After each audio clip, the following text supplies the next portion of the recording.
आगामी लोकसभा चुनाव को लेकर इंदौर जिला प्रशासन ने अपनी तैयारियां तेज कर दी है। इसी के तहत चुनाव में मीडिया का एक अहम रोल भी होने वाला है। लिहाजा मीडिया के दुरुपयोग को रोकने और फेक न्यूज़ फैलाने से रोकने के लिए कलेक्टर आशीष सिंह ने मीडिया कर्मियों के लिए एक दिवसीय कार्यशाला का आयोजन करा। इस कार्यशाला के जरिए कलेक्टर आशीष सिंह ने सभी को गाइडलाइन से अवगत कराया, साथ ही हिदायत भी दी कि यदि इस परिप्रेक्ष्य में खबर चलाने या फेक न्यूज़ प्रसारित करने से पहले जाँच अवश्य कर ले। इसके साथ ही विज्ञापन को लेकर भी गाइडलाइन जारी कर दी गई है। कलेक्टर ने सभी मीडिया कर्मियों को इन बातों से अवगत करा दिया है। कलेक्टर आशीष सिंह ने साफ किया कि सभी न्यूज़ चैनल, प्रिंट और इलेक्ट्रॉनिक मीडिया के साथ ही न्यूज़ पोर्टल पर भी लगातार नजर रखी जा रही है। अगर कहीं भी गड़बड़ी मिलेगी तो सख्त कार्रवाई की जाएगी। निश्चित रूप से सोशल मीडिया इन्फ्लुएंसर्स के द्वारा अगर इस प्रकार से कोई पोस्ट है और उसमें अगर ये ट्रेंड ऐसा दिख रहा है जो लगता है कि आचार संहिता का उल्लंघन है, तो निश्चित रूप से हमारी कमेटी उसको संज्ञान में लेगी और अगर इस प्रकार से कोई कार्रवाई बनती है या नियमों का उल्लंघन बनता है तो निश्चित रूप से उस पर कार्रवाई की। सर, एआई के दुरुपयोग का प्रचार में अगर किया जाता है तो देखिए, एआई का उपयोग करके अगर प्रचार मतलब दुष्प्रचार किया जा रहा है, गलत तरीके से अगर डीप फेक वीडियोज या इस प्रकार से दूसरे कंटेंट्स अगर क्रिएट किए जा रहे हैं तो निश्चित रूप से ये आचार संहिता का उल्लंघन तो है ही। इसके अलावा जो विभिन्न आईटी रूल्स हैं उनका भी उल्लंघन है, तो इसमें हमारे द्वारा तो संज्ञान में लिया ही जाएगा। प्लस इसको जांच के लिए हमारे द्वारा साइबर सेल को भी भोपाल में भेजा जाएगा और वहां से आपराधिक प्रकरण भी दर्ज कराएगा। कि कार्यशाला का आयोजन किया गया है जिसमें सभी इलेक्ट्रॉनिक और प्रिंट मीडिया से जो मीडिया बंधु और इसके अलावा जो राजनीतिक दलों के प्रतिनिधि हैं उनको इसमें आमंत्रित किया गया था।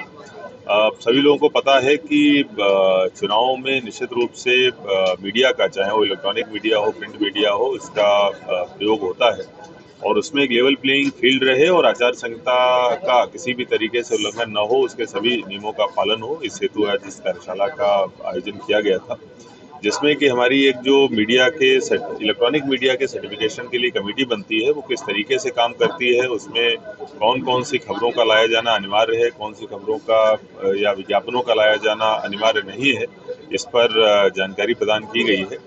मोटा जितने भी इलेक्ट्रॉनिक मीडिया के माध्यम से विज्ञापन आते हैं और इसके अलावा जो बल्क एसएमएस वगैरह किए जाते हैं वो सारे के सारे जारी करने से पहले जो हमारी एमसीएमसी कमेटी बनी है उससे प्री सर्टिफिकेशन उसका करना अनिवार्य होगा। और चुनाव के आखिरी के जो 48 घंटे हैं उसमें अगर कोई प्रिंट मीडिया से संबंधित विज्ञापन अगर दिया जाता है तो उसको भी इस एमसीएमसी कमेटी से प्री सर्टिफिकेशन करना अनिवार्य होगा। इसके साथ साथ अगर कोई इस प्रकार का विज्ञापन प्रिंट मीडिया के माध्यम से या फिर बैनर पोस्टर्स के माध्यम से किया जाता है तो उसमें प्रकाशक और मुद्रक का नाम लिखना अनिवार्य होगा। और अगर इस प्रकार से जो ये नियम है अगर इनका उल्लंघन होता है तो निश्चित रूप से जो संबंधित कैंडिडेट है उनके खिलाफ कार्रवाई का प्रावधान है। इसी तरीके से प्रिंट मीडिया से संबंधित अगर कोई पेड न्यूज़ या फेक न्यूज़ है तो उसकी पहचान कैसे करी जाएगी और उसके क्या आगे नियम है, किस तरीके की कार्रवाइयाँ होंगी, इससे भी सभी को अवगत कराया गया है। मुझे लगता है कि सभी जितने भी स्टेक होल्डर्स हैं सबको इन सभी जो नियम कानून हैं और जो प्रक्रियाएं हैं उनसे अवगत करा दिया गया है और निश्चित रूप से बहुत ही निष्पक्ष, पारदर्शी ढंग से आगामी लोकसभा चुनाव इंदौर में संपादित करेंगे।